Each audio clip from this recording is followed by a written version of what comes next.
فرمای واجه سوغانجان از آقای اقبال شکرزئی و آقای علاداد نه؟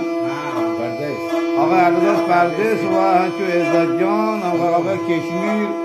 هنچو حاجی جان فرماش حاجی صدیق جان و پهلوان حسین داودی واجه دیوان نیست واجه دیوان واجه مال حاجی مندل جان جنمنی یکیش در 2000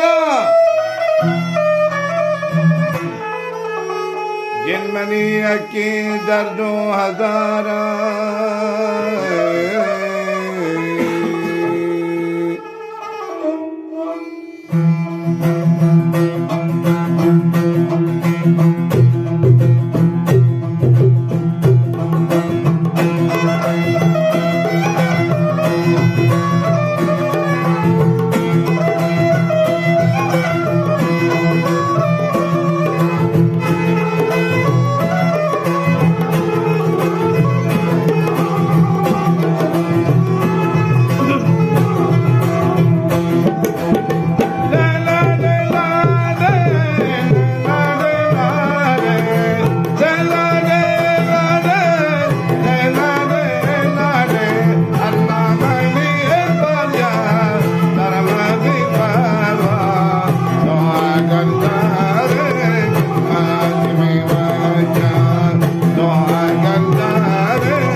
Get the